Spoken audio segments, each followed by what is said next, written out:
Hey everybody, welcome back. It is the second semifinal of CALLOUS Draft Duel. I'm not going to spoil it. You should go back and watch it if you haven't already, but we do already know who's waiting in the finals and who's waiting in the third place match. So now we just have to figure out who's going where from this side of the bracket, and we'll be ready to move into the final week of this. And like I said, it doesn't really feel like it's the final week. This tour for me has really blown by, which is a good thing. It's a sign that I don't feel like it's dragging. It's not driving me nuts. I am having fun with it. And I hope that you guys are too. I hope that many of you have been along for the ride all the way from the beginning until now.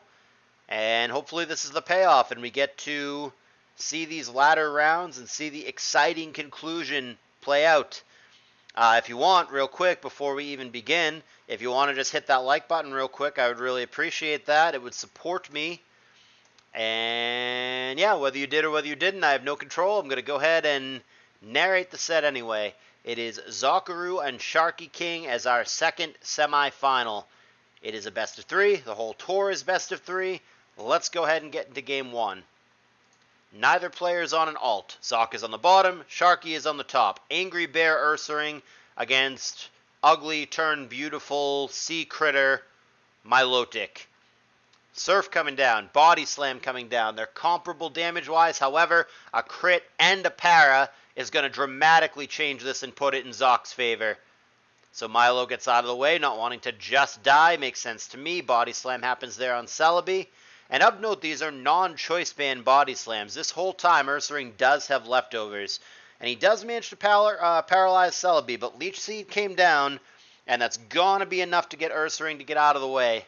So Omastar comes down for Sharky. You're going to have to eat a 59% Thunderbolt in exchange for that Toxic. See if he decides that spiking up is worth dying for here. Zokuru is certainly going to take that trade if Sharky had stayed in, but he goes to Magneton instead. And now Omastar reappears, probably thinking or hoping that Regice was going to switch out, but it did not. Over to Doom. And Zok has been pretty stubborn with that Regice, firing off multiple attacks despite the Toxic worsening. Finally, he gets out of the way as Armaldo comes in to neutrally take the Fire Blast there. And the Rock Blast is going to be very unexciting against Hariyama. 4, 5, and 4, respectively. Leftovers negating half of it. Bulk Up happens as Hypno comes in. HP Ghost is possible, but so is Psychic, so is T-Wave. And Zokuru is actually going to go for Wish. He's going to get crunched, and he's going to T-Wave, and he's going to get an unwelcome surprise. Sharky has brought the Lumberry Houndoom. Crunch is going to happen again, 60%. This time, however, T-Wave going to stick. Goes for Protect, and unclear what Sharky would have gone for, Crunch or Pursuit there. Crunch is going to get him on a Wish turn, though, so Hypno does go down, and Sharky with the first lead of the match. Ursaring not that nervous here. Yeah, he's going to survive the blast, which might not have even hit through the para and the imperfect accuracy.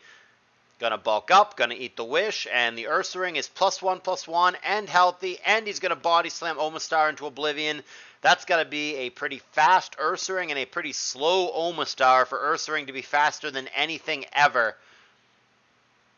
And he does land a Body Slam and a para on Yama, but that might have triggered Guts. And then Cross Chop is going to knock him into next week. And that's going to be a second Cross Chop kill, getting a crit through the para and the imperfect accuracy to one-hit KO the Skarmory. So things are starting to fall on both sides like dominoes there. There's the Milotic getting foddered off to the Regice. Bolt Beam resist Magneton should be relatively safe here. T-Wave annoying for sure, but not an actual threat, and Regice about to die.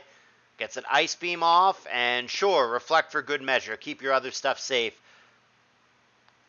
Ruh-roh Raggy, looking at what Sharky has left, I don't know if any of this is going to be able to deal with Blaziken, especially if a full para happens, but even without it, I think 1 HP reversal from this game state cleans up. I think the only out is if he misses a fire attack against Celebi. I think that's going to be the only way out of this.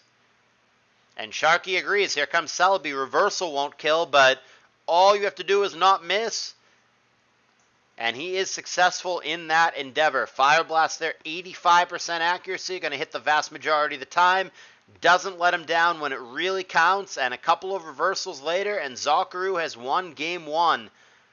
This one back and forth throughout the entirety of it was not immediately clear and obvious, at least to me, who was going to win this game, but the second I saw the blaze again and I saw what was left for Sharky, I'm like, oh boy, I don't know about all that.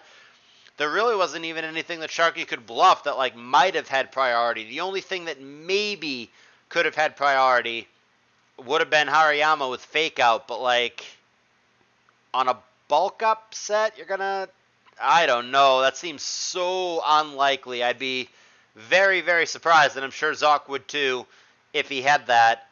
There's also the fact that at any time the Magneton could have just full parried and it would like really, really be over, but Zoc didn't even need it. The only way for Zoc to lose that game is if he misses the Fire Blast there against the Celebi.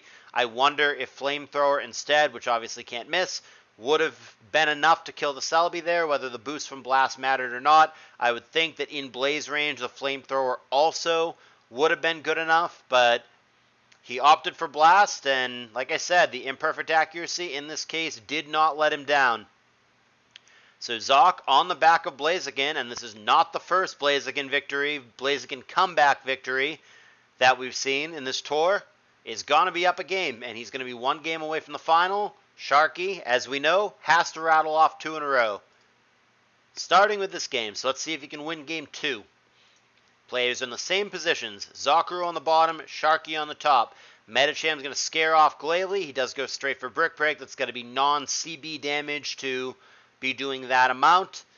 And after another Brick Break, he's going to be hit with a Toxic, which he immediately lums away. So there you go, not Choice Banded. Brick Break on Arrow there, 71%. Not great. But Aerodactyl has leftovers, so some kind of stall-y set. It must be like some kind of Protect Toxic set with pressure or whatever. Unusual, but that's what he's opting for here. Machamp is going to rest, actually, but gets out of the way of Dragonite that might have HP flying. Substitutes against a sleeping opponent. Now going to focus up on Regirock. Obviously, Rock Slide pops the sub, but pretty good chunk there. 50% from Focus Punch. See if he switches out now, though. And he does, as does Sharky, but Zoc gets the better end. That's a one-hit KO with a crit there. Don't know if the crit mattered or not. Depends on the Glalie EVs, but there will be no spikes for Sharky, and Zokuru, already up a game, is looking reasonably good in this game as well. Going to get the better end of this 1v1 also. Out we go, and it is another Shadow Ball, which Starmie would not have survived had it stayed in. Dragonite comes into Sleeping Champ, and it does have Sleep Talk. It finds Cross Chop in its sleep for 34%. Substitute trying to dodge a Cross Chop or have it find something other than Cross Chop, which is the case. It just finds Useless Rest. And Hidden Power flying there, pretty big chunk. Cross Chop there wide and left. This is going to kind of snowball out of control. Aerodactyl, sure. That's going to be crit and dead. Wow. And that's going to be the concession from Sharky King. Not a lot of suspense or drama here. This one is one-sided. The first one was a lot closer, and it looked like Sharky was ahead, and Zokuru just made a good comeback with Blaziken, but not the case here. Zokuru does not even show his last 2, doesn't need to show his last 2. He did as a formality to show Sharky that he wasn't cheating and that he didn't bring Pokemon that he wasn't supposed to bring. But yeah, beyond that, this one kind of a beating. And Zokuru doing that exact same strategy that he's employed multiple other times throughout the tournament, in which he didn't even use his best stuff. He was saving his best stuff for last. He still had the Scar and Bliss Tar Swampert team in the back. So if we go to Game 3, Zokuru has full-on OUTSS in the back. Pretty tough to beat that, but he doesn't even need to do that. He's just going to win with this team. And Sharky is going to go down to our third place match where he will face, like I said, I'm not going to spoil it, but the loser of the other semifinal, which is also on YouTube. So you should check that out if you've not done so already. Whereas Zokuru is going to be in the finals against the winner of the other semifinal match. And Zokuru and that other winner are both guaranteed money no matter what happens. One of them will get first and be our champ. One of them will get second. And then it's going to be Sharky and the loser of the other semifinal fighting for the third place prize money, which is 20% of the overall pool. A little bit over $100 as we sit. And that's it for the round. There are only 2 more drafts and 2 more matches in this entire tournament. If you've made it this far, you obviously want to stick it out to the conclusion. So, I hope to see you guys there. Until then, thank you for watching. Please do hit the like button. Please consider subscribing if you've not already done so. And I will see you in the next video.